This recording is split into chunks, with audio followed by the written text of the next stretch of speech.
चलें जी, law of demand वगैरह हमने देखा कि अदर फैक्टर्स किस तरह असरअंदाज होते हैं और मेन फैक्टर क्या था, प्राइस।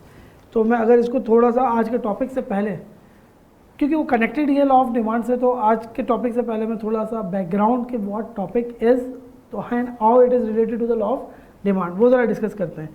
तो लॉ ऑफ डिमांड ने सिंपली क्या कहा था भाई कि प्राइस बढ़ेगी तो क्यूडी क्या हो जाएगी, कम हो जाएगी, एंड वाइस वर्सा प्राइस अगर कम होगी तो क्यूडी क्या हो जाएगी, बढ़ जाएगी।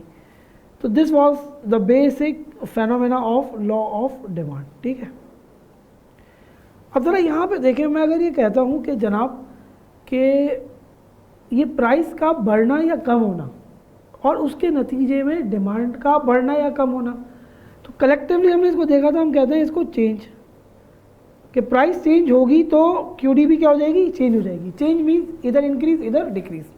अब ऑब्वियसली वो अंडरस्टूड है कि अगर प्राइस चेंज हो रही है और चेंज होकर डिक्रीज हो रही है तो डिमांड बढ़ जाएगी, और अगर चेंज होकर बढ़ रही है तो डिमांड कम हो जाएगी। फाइन, यहाँ तक तो बात समझ आ गई। अब क्या लॉ ऑफ डिमांड ने हमें, अब ज़रा ये गौर करने वाली बात है कि क्या लॉ ऑफ डिमांड ने हमें ये बताया कि कितनी प्राइस बढ़ेगी तो कितनी डिमांड कम होगी, दैट इज़ अ क्वांटिफिकेशन, ये हमें नहीं बताई। अब उस क्वांटिफिकेशन को हमने उस लॉ से निकाला है, चीज़ों ने, इकोनॉमिक्स से चीज़ों को निकाला with respect to the daily life, कि भाई हाँ ये भी तो पॉसिबल हो सकता है, ये भी तो पॉसिबल हो सकता है या नहीं हो सकता। जैसे कि मैं आपको एक एग्जांपल दूं कि आपको बचपन से कहा गया कि बेटा देखो पढ़ोगे तो पेपर पास होंगे, लेकिन आपको किसी ने ये बताया कि बेटा 2 घंटे पढ़ोगे तो A+ आएगा, 5 घंटे पढ़ोगे तो तुम टॉप करोगे। ये क्वांटिफिकेशन हमें किसी ने नहीं बताई, ये सबकी अंदर की होती है। बहरहाल तो लॉ ऑफ डिमांड में थोड़ी सी क्वांटिफिकेशन आ ही जाती है। इसका मैं आपको एक पॉसिबिलिटीज़ जो होती हैं ना, जो पॉसिबिलिटीज़ हो सकती हैं वो मैं आपको ज़रा बताऊं, फिर हम आते हैं टॉपिक पे। अब देखिए मैं बात कर रहा हूँ चेंज की, इधर इंक्रीज़ और इधर डिक्रीज़। तो कुछ एग्जाम्पल हमारी इंक्रीज़ के हिसाब से होंगी, कुछ एग्जाम्पल हमारी डिक्रीज़ के हिसाब से होंगी, वो हम देखते रहेंगे। लेकिन पहली बात जो मैं ये बात करूँ कि मैं ये कह सकता हूँ कि यार एक बहुत ही रिमोट चांस है, कि मतलब एक मासूम सी पॉसिबिलिटी है कि भाई प्राइस और क्वांटिटी डिमांडेड जो है ना वो इक्वली चेंज हो। इक्वली चेंज से क्या मुराद है कि अगर प्राइस किसी चीज़ की 50% कम हो रही है तो उसकी डिमांड भी क्या हो रही है, as a result of that 50% बढ़ रही है। बढ़ सकती है, ये कोई इशू नहीं है, लेकिन इसमें बहुत कम चांसेस होते हैं कि इक्वल हो। सेकंड देखो, सेकंड बड़ी इंपॉर्टेंट चीज़, अब मेरे अल्फ़ाबेट से जो मैं डिनोट कर रहा हूँ ना उसे देखिएगा। हम ये क्या कहते हैं कि भाई प्राइस का जो चेंज है ना वो थोड़ा सा कम है, small p, small change in price, जबकि उसके मुकाबले में डिमांड का चेंज ग्रेटर। मतलब अगर आपने छोटे परसेंट में भी प्राइस कम कर दी है और उसके नतीजे में डिमांड क्या हो गई है, बहुत बड़ी बढ़ गई है। तो मैं इसकी एग्जांपल इस तरह लेता हूँ कि लेट सपोज अगर आपने किसी चीज़ की प्राइस 20% कम कर दी, डिस्काउंट दे दिया, तो 70-80% लोग जो है ना वो लेने के लिए आ जाते हैं। और इसकी बेस्ट एग्जांपल है हमारी ख़वातीन की डिस्काउंट सेल। गुल अहमद वालों ने, खाड़ी वालों ने 30% 20% डिस्काउंट अनाउंस किया नहीं, और आपने देखा होगा दरवाज़ा खोलने से पहले सब पड़े हुए हैं। तो वो क्या है, small change in price greater change in demand. Very much relatable example from the daily life. अच्छा जी, तीसरी इसका रिवर्स, कि प्राइस का चेंज ज़्यादा जबकि क्वांटिटी डिमांडेड का चेंज नेग्लिजिबल या कम, कि मतलब बहुत कम चेंज हुआ है या लोग लेना नहीं छोड़ेंगे। यहाँ पे बेसिकली जो एग्जाम्पल्स फिट होती हैं वो हमारी नेसेसरी जो चीज़ें हैं ज़िंदगी गुजारने के लिए, जिसमें आ जाता है हमारे पास आटा, दाल ही लिख देते हैं, चावल, वीट, ये सारी चीज़ें क्या हैं। अब आपने देखा होगा कि भाई रोटी 8 रुपये से अब 20 रुपये की हो गई है, लेकिन लोग जहाँ 3 खाते थे वहाँ अब 2 खा लेंगे। मतलब प्राइस में अगर ज़्यादा चेंज आ रहा है इन चीज़ों का, लेकिन डिमांड में इतना चेंज नहीं आ रहा। या इसके अलावा इसकी एग्जांपल हमारी जो है वो रमज़ान में फ्रूट्स कितने महंगे हो जाते हैं, price greater change in price, but खाना कोई नहीं छोड़ता, कुछ आज छोड़ देते होंगे तो वो क्या है, स्मॉल चेंज इन डिमांड। तो यहाँ पे ये सारी एग्जांपल आती हैं। इस पे डिस्कशन पे दोबारा मैं एक लास्ट जब 2 चीज़ें कवर कर लूँगा तो इसमें हम एक और एग्जाम्पल भी देखते हैं। अच्छा जी, ये 3 बातें समझ आ रही है कि ये पॉसिबिलिटीज़ हैं। अगर मैं इसको भी उसमें डिनोट करूँ परसेंटेज में, तो लेट सपोज 50% महंगा हो गया, तो डिमांड में इतना चेंज नहीं आ रहा, 10% लोगों ने छोड़ा है खाना। ये भी एक एग्जाम्पल है। अच्छा जी, चौथा केस जो है ना, चौथा केस ये है कि जनाब लेट सपोज हम ये कहते हैं कि प्राइस जो है ना वो चेंज नहीं हो रही तो नहीं हो रही। इसके मुकाबले में क्वांटिटी डिमांडेड जो है वो चेंज हो रही है इन एनी प्रोपोर्शन, इंक्रीज या डिक्रीज, मतलब ज़्यादा या कम चेंज हो रही है। ठीक है, इसकी एग्जाम्पल है हमारे पास वेदर में आइसक्रीम। ये बात समझ आ रही है? कॉर्नेटो की 60 रुपये वाला कॉर्नेटो सर्दियों में भी उतना ही होता है और गर्मियों में भी उतना ही होता है, लेकिन गर्मियों में उसकी डिमांड ज़्यादा हो जाती है और सर्दियों में उसकी डिमांड थोड़ी बहुत कम हो जाती है। हाँ, लोग खाते तो हैं, आप लोग ये सोच रहे होंगे, लेकिन नॉर्मली क्या हो जाता है, थोड़ी सी डिमांड कम हो जाती है, while price do not change, price remain same. तो ये अदर फैक्टर्स की वजह से आ गया। 5th केस इसका रिवर्स। 5th केस में रिवर्स क्या आ रहा है कि जनाब प्राइस जो है वो चेंज हो रही है, जबकि इसके रिस्पॉन्स में क्वांटिटी डिमांडेड जो है वो चेंज नहीं हो रही। That is very important thing. Price change हो रही है, इसको हम, this is also very much relatable to third one, कि प्राइस चेंज हो रही है और क्वांटिटी डिमांडेड चेंज नहीं हो रही। आटा 60 रुपये, 70, 80, 90 जितना भी हो जाए, डिमांड चेंज नहीं होगी, हमारे घर पे 5 किलो ही आएगा, है ना। इसकी एक और एग्जांपल मैं आपको दूं ताकि आप आटा दाल चावल से भी बाहर आ जाएं। मुल्क में और भी बहुत ज़्यादा बहरान है। इसकी एग्जांपल हो सकती है एक अदद पेट्रोल की। अब कैसे रिलेट करते हैं इसको ज़रा देखें, बड़ी इंपॉर्टेंट चीज़ देखें। अगर अकल के हिसाब से देखा जाए ना, तो मैं पेट्रोल या हम लोग पेट्रोल हमें डलवाना किसके हिसाब से चाहिए, और हम डलवाते किसके हिसाब से? हमें डलवाना चाहिए पेट्रोल लीटर के हिसाब से, है ना। क्यों? क्योंकि देखें बड़ी इंपॉर्टेंट डिस्कशन है कि भाई मुझे पता है कि मेरा घर लेट्स सपोज ए पॉइंट से लेके मेरा ऑफिस बी पॉइंट, यहाँ से यहाँ तक मेरी weekly on an average consumption जो है ना वो लेट्स सपोज 50 लीटर की है। तो मैं हर वीकेंड पे कितना भरवाऊँगा? 50 लीटर ही भरवाऊँगा, है ना।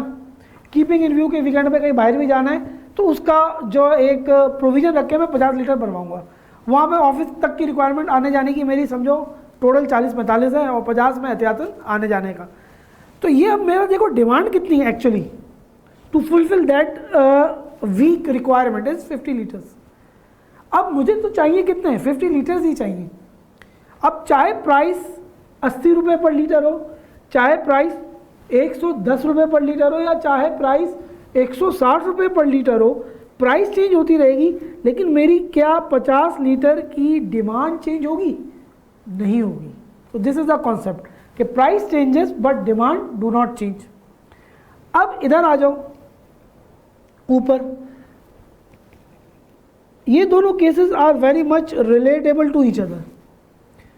अब जब मैंने देखा कि प्राइस जो है वो ज़्यादा चेंज हो रही है, प्राइस जो है वो ज़्यादा चेंज हो रही है, तो मैंने अपनी डिमांड को थोड़ा सा कट बैक कर दिया।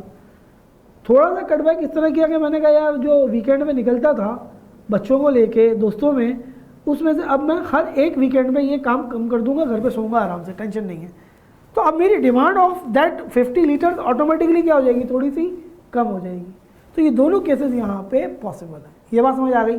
तो दिस इज़ हाउ देखिए things are very much related to the daily life, और डेली लाइफ में हम इकोनॉमिक्स ही कर रहे होते हैं, ठीक है। अच्छा जी, अब देखिए यहाँ पे ये डिस्कशन जो आ गई इक्वल चेंज में लेट्स सपोज मैं ये कहता हूँ 20% और ये भी 20%, ठीक है, या 20% 80%। ये क्वांटिफिकेशन है ना कि प्राइस कितनी बढ़ी तो उसके मुकाबले में डिमांड कितनी कम हुई।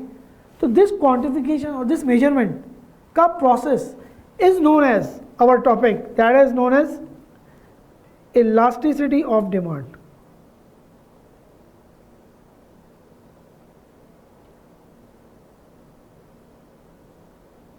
ठीक है जी, इलास्टिसिटी ऑफ डिमांड क्या है, what we are concern with, कि भाई हमें मेजर क्या करना है, हम कंसर्न किस चीज़ से हैं, हम इस चीज़ से कंसर्न हैं कि भाई प्राइस के चेंज होने की वजह से, इंडिपेंडेंट प्राइस के चेंज होने की वजह से हमारी डिमांड कितनी चेंज हो रही है। तो the measurement of change in demand due to change in the corresponding prices is known as what, elasticity of demand. ये बात समझ आ रही है, डिमांड कितनी चेंज हुई, किसकी वजह से, प्राइस के चेंज होने की वजह से, यही मेन कंसर्न है ना। हम ये कहते हैं ओहो यार डिमांड बहुत ज़्यादा चेंज हो गई, बहुत ज़्यादा बढ़ गई, क्यों, क्योंकि गुल अहमद वालों ने, खाड़ी वालों ने प्राइस कम कर दी है थोड़ी सी। तो ये जो है measurement, measurement of what, measurement of, अब जरा गौर से इधर देखिएगा, elasticity of demand is measurement of change in QD, और ये चेंज क्यों है, measurement of change in QD due to change in price. So this is the concept of elasticity. Elasticity is basically the measurement. Elasticity physics, rubber band, लचक, कि कितना लचक का मुजाहरा किया डिमांड के चेंज ने और कितना लचक थी प्राइस के चेंज में। तो elasticity is measurement of change in QD due to the change in the corresponding prices. ये बात समझ आ गई। अब हम मेजरमेंट करेंगे तो हम देखेंगे कि द मेजरमेंट में बी इक्वल, मेजरमेंट में बी अनइक्वल, अनइक्वल में प्राइस का चेंज ज़्यादा, डिमांड प्राइस का चेंज कम, डिमांड का चेंज ज़्यादा, प्राइस का चेंज ज़्यादा, डिमांड का चेंज कम, प्राइस चेंज ही नहीं हो रही, डिमांड चेंज हो रही है, प्राइस चेंज हो रही है, डिमांड ही चेंज नहीं हो रही। तो ये these are the 5 possibilities. Now what is the next step, ये बात समझ आ गई कि elasticity is basically the measurement of change in demand QD due to change in price, क्योंकि डिपेंडेंट फैक्टर जो है वो क्या है, हमारा QD है। अब हमें नेक्स्ट स्टेप में ये करना है कि जनाब इन 5 केसेस को ज़रा ग्राफिकली एनालाइज करना है। तो ग्राफिकली ज़रा देखेंगे हम, और साथ साथ हम इसको नैरेटिव फॉर्म में देखेंगे कि अगर मैं इसको पहले केस को यूँ लिख सकता हूँ, ज़रा गौर से देखिएगा। पहला केस समझ आ गया ना, सारे केसेस समझ आ जाएंगे इंशाल्लाह। पहले केस को मैं ये कह सकता हूँ कि जनाब पहला केस ऐसा है कि price and quantity demanded changes equally, that is let's suppose 40%, दोनों 40% चेंज हो रहे हैं। अब इसका ग्राफ कैसे बनेगा, ज़रा इधर देखें।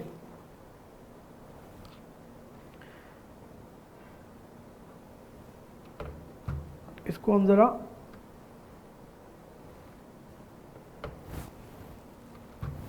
इस तरह देख लेते हैं।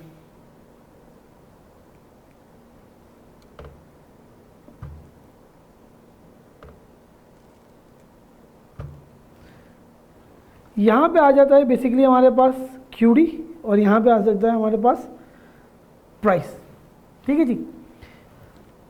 अब देखिए चेंज की बात हो रही है, चेंज से क्या मुराद है, इधर इंक्रीज और डिक्रीज। लेट सपोज मैं ये कहता हूँ कि मेरे पास ये है P1, ठीक है। तो अगर ये P1 है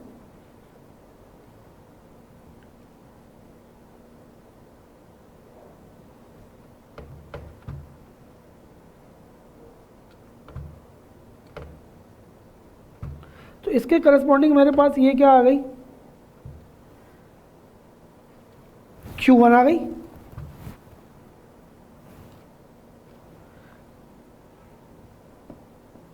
ठीक है जी। अब मैं चेंज की बात कर रहा हूँ, मैं ये कह रहा हूँ कि मैं चेंज से मुराद मैं ये ले रहा हूँ कि यहाँ पे मेरे पास लेट सपोज आ गई P2। मैं क्या कह रहा हूँ, ये प्राइस क्या हो रही है, डिक्रीज हो रही है, चेंज। अब प्राइस डिक्रीज हो रही है तो लॉ ऑफ डिमांड के तहत डिमांड क्या होनी चाहिए, QD क्या होनी चाहिए, बढ़नी चाहिए। तो QD मेरे पास यहाँ से यहाँ आएगी। लेकिन what is the case, that is important. Case ये है कि दोनों क्या होनी चाहिए, इक्वल। यानी कि यहाँ से यहाँ तक जितना डिस्टेंस है उतना ही यहाँ से यहाँ तक का डिस्टेंस होना चाहिए। ये बात समझ आ रही है? That is very important. अगर ये 2 सेंटीमीटर है तो ये भी क्या होना चाहिए? 2 सेंटीमीटर होना चाहिए। तो मैं थोड़ा सा अंदाजे से, अगर आप लोग ड्रॉ करते हैं, बनाते हैं, तो आपका मेजरमेंट बिल्कुल एग्जैक्ट इक्वल होना चाहिए इस केस में। तो इस केस में अगर मैं लेट सपोज यहाँ पे यहाँ तक अगर डिस्टेंस देखता हूँ तो अंदाज़न मैं यहाँ पे ये लगा देता हूँ, दैट इज़ Q2 आ जाएगी मेरी यहाँ पे। तो इसको मैं किस तरह मेजर करूँगा? इसको मैं इस तरह डिनोट कर दूँगा कि जनाब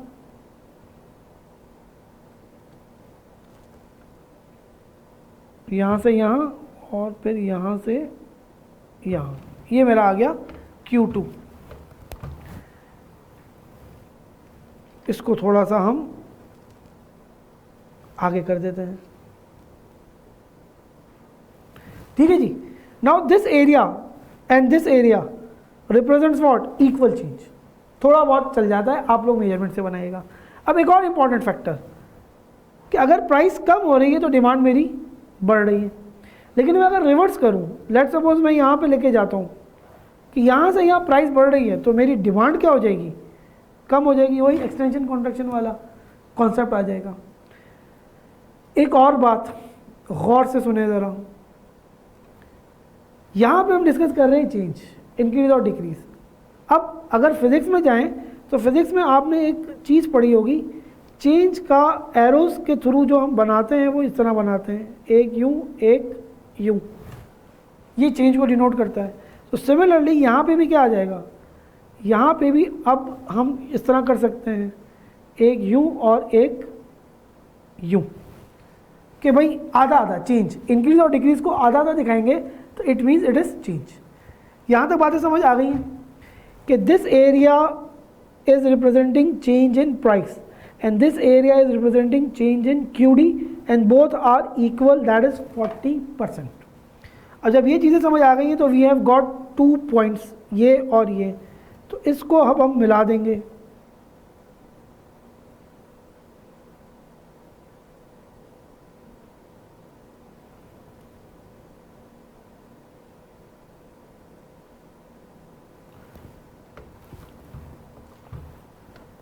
ये आ गया हमारे पास एक अदर डिमांड कर्व, है ना। Demand curve is what?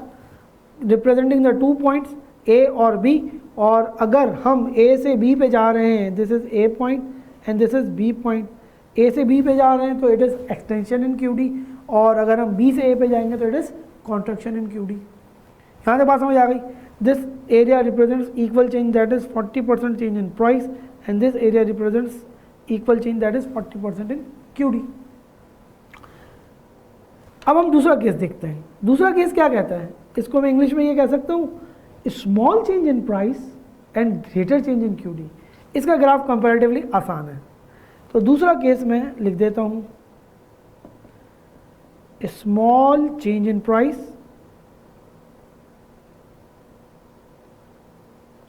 And correspondingly it is a greater change in QD। ठीक है जी। इसमें क्या होगा? इसका ग्राफ कंपैरेटिवली आसान है। कैसे है ज़रा देखते हैं।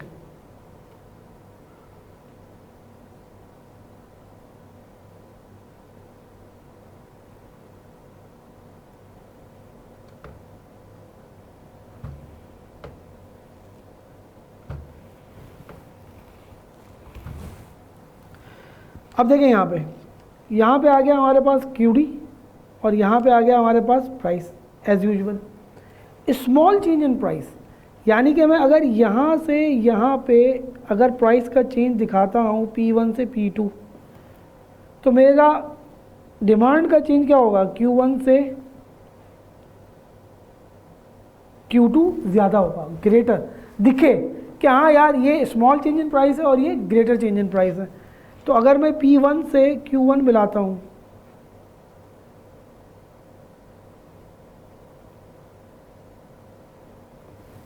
थोड़ा सा गड़बड़ हो गई।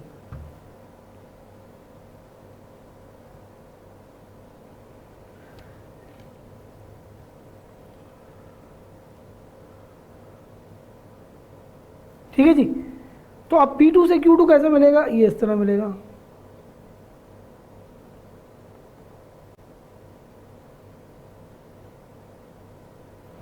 Now this area is clearly showing कि this is small change in price and this is greater change in QD. अब हमारे पास दो पॉइंट्स आ गए जिसको मिला के हम क्या कर सकते हैं, हम एक अदद डिमांड कर्व बना सकते हैं. तो डिमांड कर्व हमारा कुछ इस तरह बन जाएगा. ठीक है जी, डन. अब थर्ड पे आते हैं. थर्ड क्या कहता है, थर्ड इसका reverse, greater change in price small change in QD. ये भी इतना आसानी से बन जाएगा, इसमें भी प्रॉब्लम नहीं है. तो नंबर 3 क्या आ जाएगा, ग्रेटर चेंज इन प्राइस जबकि ये हो जाएगा स्मॉल चेंज इन क्यूडी.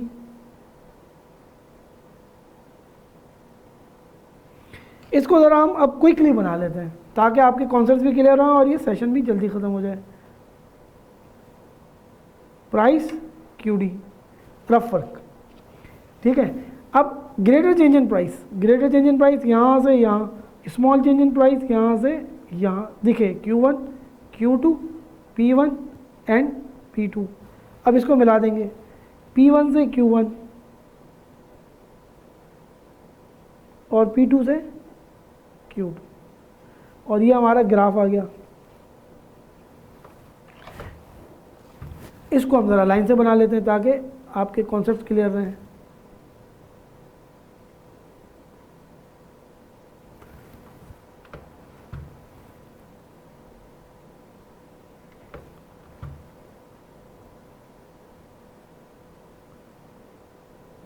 बस ठीक है, नहीं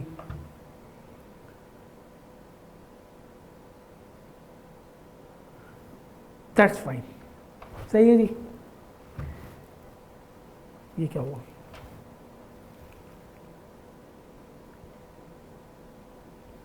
तो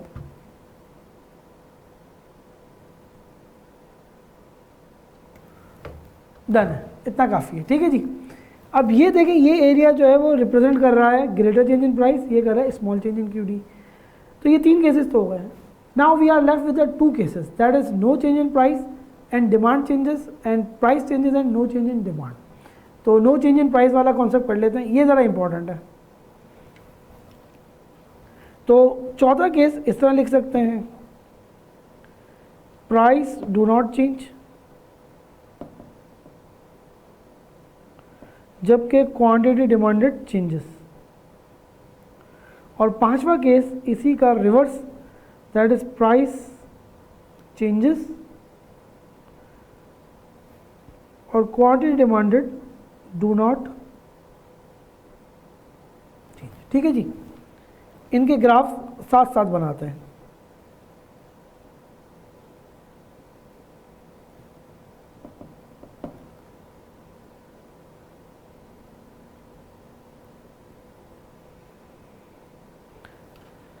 अब इधर देखें, यहाँ पे कह रहा है price do not change, price do not change. Let's suppose मेरा ये एक 1 है P1 और इसके करस्पॉन्डिंग ये है Q1. ठीक है. अब पहला कॉन्सेप्ट क्या आ रहा है इसमें कि price do not change, price change नहीं हो रही, यानी कि अब प्राइस यहाँ से यहाँ नहीं जा सकती, यहाँ से यहाँ नहीं जा सकती. मामूली सा भी उधर ऊपर नीचे गया तो it means price is changing. तो प्राइस को चेंज नहीं करना मीन्स हमारे पास P1 के बाद P2 आ ही नहीं सकती, यही एक स्टैटिक पॉइंट है. तो अगर मैं यहाँ पे ये कहूँ कि P1 पे मेरे पास ये Q1 है, तो अब अगर मेरी डिमांड चेंज हो रही है तो डिमांड मीन्स यहाँ पे भी आ सकता है, यहाँ पे भी आ सकता है, यहाँ पे भी जा सकता है, यहाँ पे भी जा सकता है. डिमांड कहीं भी जा सकती है, इट इज़ चेंजिंग. तो हम ज़रा यहाँ पे ले लेते हैं Q2. तो अब इस Q2 को उसकी करस्पॉन्डिंग प्राइस को तो ढूंढना है ना, तलाश करना है अपना पेयर. तो Q2 जो है वो अब कहाँ जाएगा, प्राइस तो कोई और मिलेगी नहीं. तो Q2 तलाश करेगा करेगा करेगा करेगा करेगा करेगा और कहेगा कि नहीं भाई यही प्राइस है तो मैं इसी से जा मिलता हूँ. तो एक्चुअली हमारे पास ये एक इस तरह की सिचुएशन आ जाएगी डिमांड कर्व की. ठीक है. And that is very important कि ये अब एक्सेस जो आया, ये जो डिमांड कर्व आया, it is now parallel to x axis. और यहाँ से एक और बात हमें पता चलती है कि at the same price if there are 2 और more demand, this is due to, yes this is due to other factors. Other factors ये है ना कि प्राइस चेंज नहीं हो रही, weather, ice cream, this is other factors. तो ये हमने यहाँ से वेरीफाई भी कर लिया। नाउ अब जब ये बात समझ आ गई तो last, price changes in quantity demanded do not change, means अब QD तो यहाँ पे एक ही होगी Q1, जबकि प्राइस यहाँ पे भी हो सकती है और यहाँ पे भी हो सकती है। तो अगर P1 है तो ये अपना Q1 तलाश करेगा पहले, और अब प्राइस चेंज हो रही है, डिमांड चेंज नहीं हो रही, तो ये डिमांड अपनी दूसरी प्राइस या प्राइस 2 अपनी डिमांड को सर्च करेगा तो यहाँ से आके मिल जाएगा। तो यहाँ पे आ जाएगा हमारे पास इस तरह का case, parallel to y axis. ठीक है जी, यहाँ तक बात समझ आ गई। अब देखिए यहाँ पे हमने ये 5 केसेस डिस्कस तो कर लिए। अब अगर आइडेंटिफाई करने आता है कि भाई ये केस है कि प्राइस चेंज नहीं हो रही, क्वांटिटी डिमांडेड चेंज हो रही है, तो आपने कहा कि अच्छा भाई ये केस जो है वो 4 है, हो सकता है किसी दूसरे टीचर ने इसको 5th पे पढ़ाया हो तो वो बच्चे कहेंगे 5th है। तो इस कन्फ्यूजन, हाँ बात समझ आ रही है आपको ये? तो इस कन्फ्यूजन से बचने के लिए इन 5 केसेस के यूनिवर्सल नाम रख दिए गए कि भाई जब भी ये केस होगा इसका नाम ये होगा, जब भी केस होगा ये होगा। अच्छा, नाम याद करने की भी ज़रूरत नहीं है, नाम इस कॉन्सेप्ट, इस टॉपिक से बताया जा रहा है कि भाई नाम कैसे पढ़े। कॉन्सेप्ट क्या है? Elasticity. Elasticity is what? Elasticity is the measurement of change in demand. Demand किस एक्सिस पे है? एक्स एक्सिस पे है। तो change in QD due to change in price. Rubber band को अपने जहन में ले आए और उसके खिंचाव को, उसकी इलास्टिसिटी को जहन में रखें तो आपको नाम भी समझ आ जाएगा। अब ज़रा सुने नाम। नाम में ये कहा जाता है कि भाई जब भी ऐसा केस हो कि price and QD equally changes होती हैं, इक्वल चेंज होगा तो देखो 40-40%, अगर इसको अपॉन में करेंगे तो डिवाइड करेंगे तो क्या हो जाएगा 1, और बच्चों ने आप याद करें 1 इज यूनिट कहलाता है। तो ऐसा केस जहाँ पे price and QD changes equally हो तो इसको कहा जाता है यूनिटरी इलास्टिक डिमांड या यूनिट इलास्टिक डिमांड।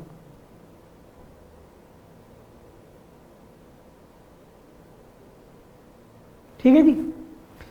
फिर सेकंड क्या कहा जाता है? सेकंड में जहाँ यहाँ पे देखें इलास्टिसिटी ज़्यादा है, QD ज़्यादा खींच रही है, ग्रेटर चेंज इन QD, तो अगर ज़्यादा खींच रही है इलास्टिसिटी तो इसको हम कहते हैं हाईली इलास्टिक डिमांड। इसके 2 नाम और भी हो सकते हैं। सबसे पहले तो हम इसको कहते हैं भाई इलास्टिसिटी बड़ी ज़्यादा है, हाई है, क्योंकि QD खींच रही है ना ज़्यादा, QD को सोचें तो हम इसको कहते हैं हाई इलास्टिक डिमांड।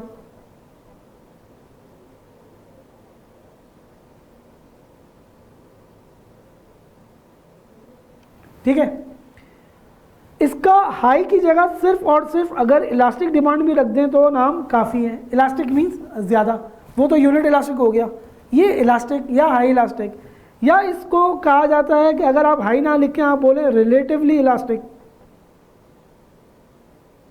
तब भी नाम चलेगा। तो इलास्टिक बोलें, रिलेटिवली इलास्टिक बोलें या हाईली इलास्टिक बोलें, ये सब एक ही केस के नाम है, और वो केस है जिसमें डिमांड का खिंचाव प्राइस के खिंचाव से क्या हो? ज़्यादा हो। रबर बैंड ज़्यादा खींच रहा हो किसका? डिमांड का, क्योंकि इलास्टिसिटी है ही the calculation of change in demand due to change in price. अच्छा, थर्ड केस में है स्मॉल चेंज इन QD, मतलब रबर बैंड जो है वो खींच नहीं रहा प्राइस के मुकाबले में, प्राइस का ज़्यादा खींच रहा है, डिमांड का खींच नहीं रहा, तो हम कहते हैं यार इतनी इलास्टिसिटी नहीं है। तो इलास्टिक का अपोजिट होता है जनाब इन इलास्टिक, तो इसको हम कहते हैं in elastic demand.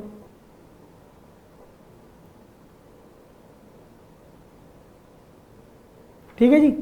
Relatively in elastic भी कहा जाता है, हाईली इन इलास्टिक नहीं कहते इसको, इन इलास्टिक या relatively in elastic. In elastic क्या है? जब रबर बैंड डिमांड का ना खींच रहा हो, थोड़ा सा कम खींच रहा हो, that is known as inelastic demand. यहां पे आए, ये बड़ा मजे का केस है, इसमें तो सिर्फ रबर बैंड जो है ना खिच खिच खिच खिच डिमांड का ही खींच रहा है, प्राइस का तो है ही नहीं, प्राइस का तो बिल्कुल इंटैक्ट है। तो हमारा तो मज़ा आया है ना, हमें क्या देखना है?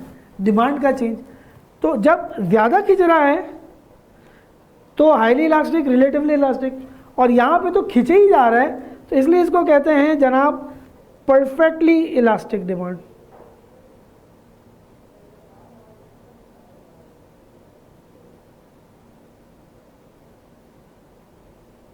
ठीक है जी, भाई इलास्टिसिटी बड़ी परफेक्ट है।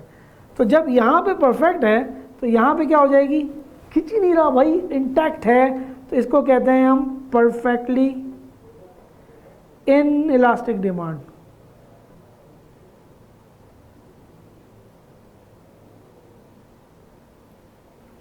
ठीक है जी, तो यहाँ पे ये इन केसेस के जो हैं वो 5 नाम रख दिए गए। अब हम कैलकुलेशन करेंगे और कैलकुलेशन करने के बाद हम देखेंगे कि यार जो डिमांड का चेंज जो है वो कम है, तो हम कहेंगे दैट इज़ इनइलास्टिक डिमांड। अगर हम देखेंगे कि डिमांड का चेंज ज़्यादा है तो हम कहेंगे इट इज़ रिलेटिवली या हाईली इलास्टिक डिमांड। तो अब नाम से हम कहेंगे केस 1, 4, इस तरह हम बात नहीं करेंगे। तो जनाब, this was the discussion of how quantification of change in demand occurs through these 5 cases, and the process of measurement of change in demand due to change in price is known as elasticity of demand measurement. इसके अलावा हमने ये देखा कि these cases will be represented in a graph and what are these names. ठीक है जी, तो ये इलास्टिसिटी का आज पहला सेशन हमने किया है। नेक्स्ट सेशन में हम इस इलास्टिसिटी को कंटिन्यू करेंगे और फिर इसकी कैलकुलेशंस पे आएंगे। तब तक आप ज़रा इन चीज़ों को समझने की कोशिश करें। मिलते हैं अगले सेशन में। अल्लाह हाफ़िज़।